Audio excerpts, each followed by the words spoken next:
You'll hear a lot of words in general on set that are cut in half. Interesting words that I've never heard of before. And I'm like, uh-huh. 1, 2, 3, let's switch this up.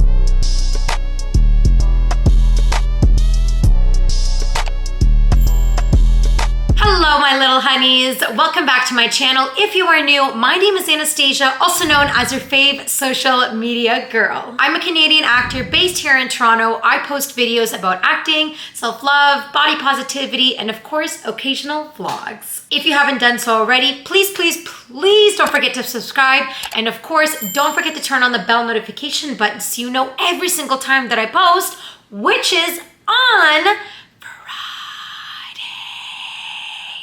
I kind of combined a bunch of acting set words that production and other actors will use while you're on set. This is primarily, I would say, geared towards background actors and background performers and whatnot. Let's get started on these words because there's a few of them and I really want to get into details of every single one.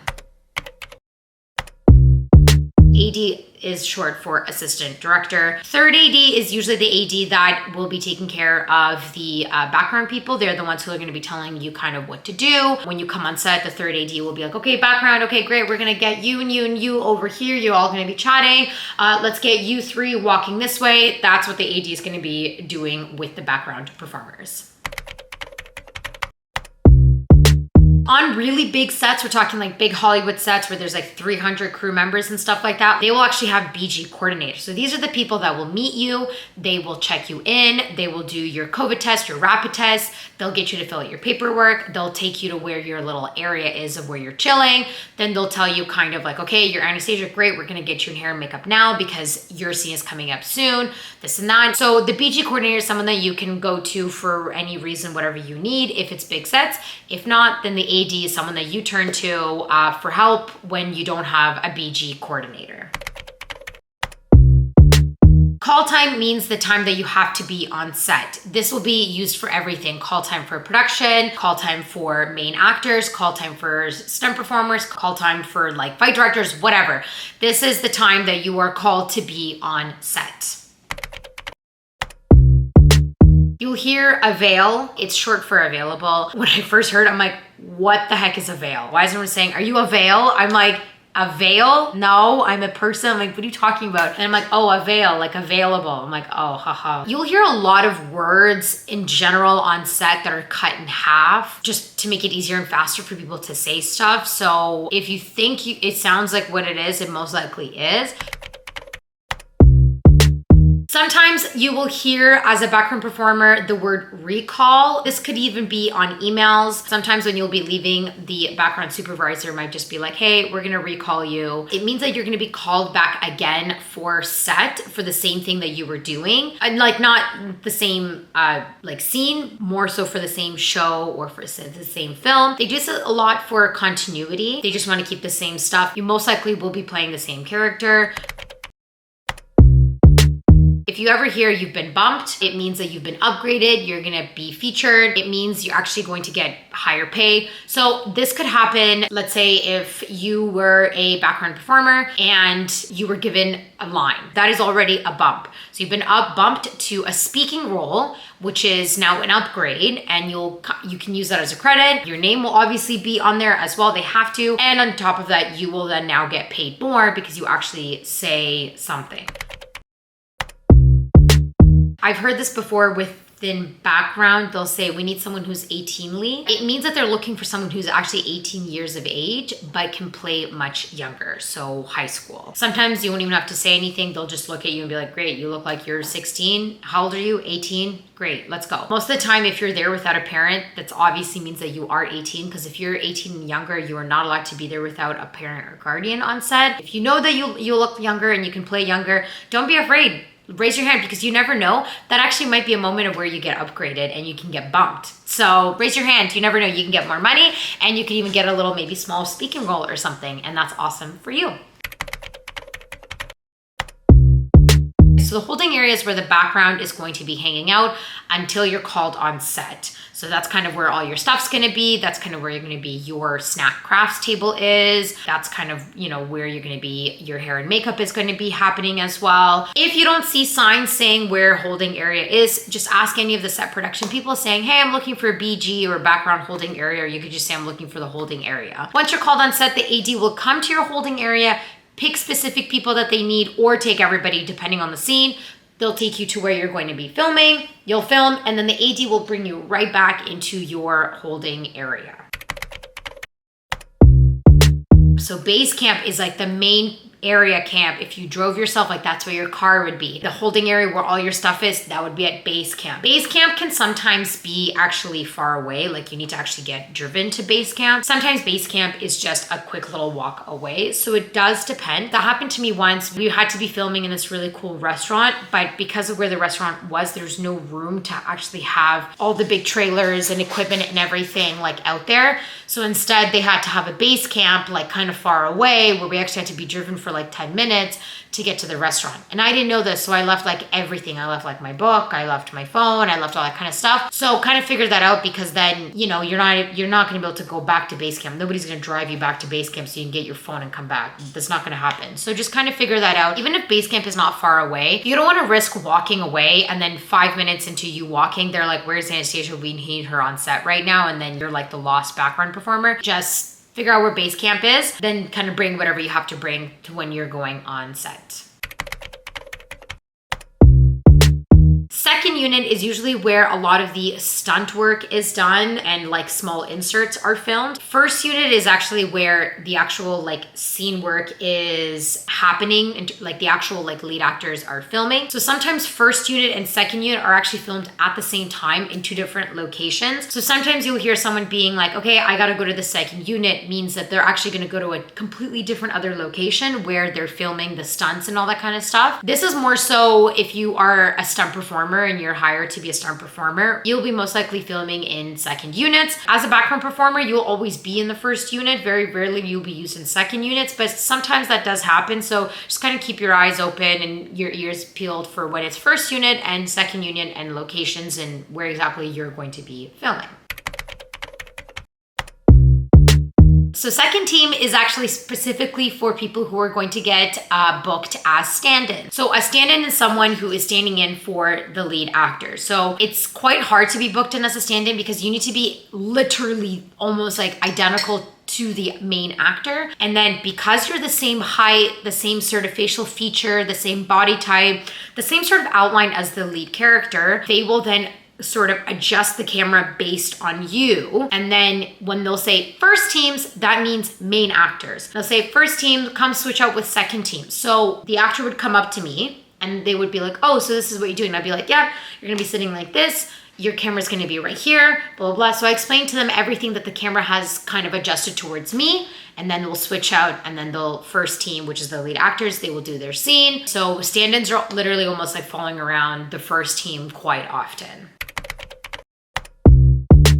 Rolling means that the camera has been recorded and it's rolling. So you'll wait a few seconds and then they'll say background, which means that's your cue, background performers, to start doing whatever you're doing, which is walking or talking or eating, whatever. And then they'll call action. So that's kind of how it goes. Rolling, you need to obviously not be doing silly stuff. Don't be talking and don't not be doing what you're supposed to be doing. Background, you will now start doing your work. Action, main characters, now the main actors, they're gonna start filming the scene. Cut, that means that's it, that's the end of that take. You can drop out of your character, you can like take a breath, you can chat with people, whatever, like we're okay, you don't need silence on set or anything like that. We're officially done filming that take. Back to ones means go back to your original positions. So this will usually, they'll say once they've, let's say, cut, the take is done, they want to do another take. So they'll be like, okay, everybody, back to ones, which means back to your first positions that you were at in the beginning at the top of the scene. So standby means we have to pause for a second. Everybody hold the positions that you're at right now. Like, don't go anywhere. We just need to either switch something, or maybe sometimes somebody was in like the wrong spot, so they need to move that around, or somebody forgot a prop, so they got to go get that prop. So standby doesn't mean see ya, bye-bye, peace out, I'm gonna go get water. No, standby means just stop what you're doing, stand there, wait until further action, and then they'll most likely get you to maybe go back a few lines, and then they'll kind of tell you what to do once they're ready to start rolling again. Pickup essentially means film from where you left off. So let's say we stopped at where the person said, I love you. So they'll be like, okay, pick up from I love you. And so that means they're gonna go, you have to remember where you were in that position where the two main actors were talking about loving each other, and that you want to go specifically to that spot and then start from that spot. So that sometimes can mean that you are actually starting from the middle of the scene. My first ever background gig was Nightmare Alley. It's a movie with Bradley Cooper's in it, and I think Kate Blanchett is the second person that's in it. It was huge. I have never, ever seen such a set so big in my entire life, because it's like a full-blown Hollywood set. And it was a lot. They used a lot of like interesting words that I've never heard of before. And I remember they wanted to do the scene that we were in was with Bradley Cooper, and then they wanted to advance it to like 20 seconds later. So they literally said, pick up 20 seconds. And I'm like, what does that mean, pick up 20 seconds? Like, I have no idea. So the AD is like telling everybody, pick up 20 seconds, pick up 20 seconds. Yeah, pick up 20 seconds. I'm like, The other thing is I didn't know is that I have to essentially know every single move that I'm doing for that scene. Like if I'm walking 5 steps forward, then I turn left, and then 2 steps and I turn right, I better do the exact same 5 steps forward, turn left, and then 2 steps, turn right. I was kind of like walking back and forth, like as I please and go. I wasn't really following a pattern. I wasn't really even memorizing the amount of steps I was taking. So when pick up 20 seconds happened, I had no idea where I was. I didn't know if I was on the other side of the camera or on this side. I had no idea what I was doing. I didn't know if this was the part where I was like stopping and talking, or if this is the part where I was walking. Pay attention to what you're doing. And I'm not saying that you need to memorize, like you have to have all these hard, difficult moves and memorize all that. No, just know exactly, when you're walking and when you're standing talking to someone, and then when you're walking again. Otherwise, you'll have an embarrassing moment on the Nightmare Alley, and Bradley Cooper is my celebrity crush, so.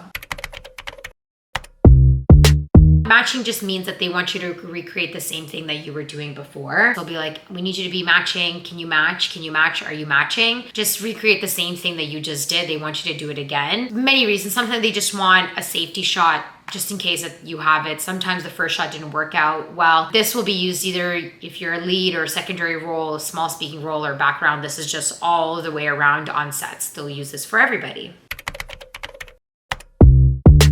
Sometimes they'll ask background performers, can you do a cheat shot? Which means it's a special shot where really specific angles are used to get an interesting shot of like the people in the back or specific objects and stuff like that. You can see this a lot. Let's say if it's like a long shot and there's 2 people, let's say like talking. Sometimes the AD will say, can you do a cheat shot? Which means you're kind of cheating, cutting in front of the people that are talking. So it makes it look like they're in this like massive, huge place. There's a bunch of people walking in and out in front or whatever. This also can be used sometimes for main actors as well, but you do hear this a lot when you're a background performer to do cheat shots and they'll tell you exactly what they want you to do as a cheat shot, but cheat shots are really huge when you are a background actor.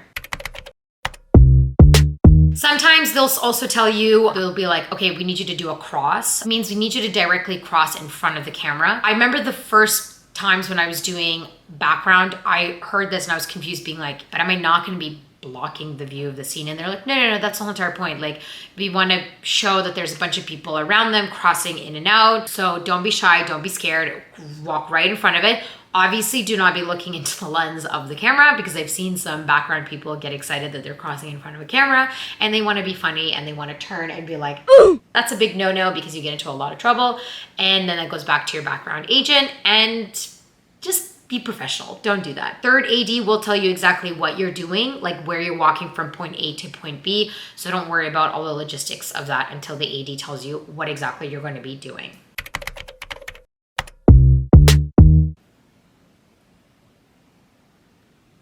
That's pantomime. So you're essentially literally mouthing words. No sound is ever coming out. My suggestion is for you to actually mouth the actual words because then it looks a bit more realistic, especially sometimes like the camera has been really close to my face where like you can tell in the background performer in like is not saying words.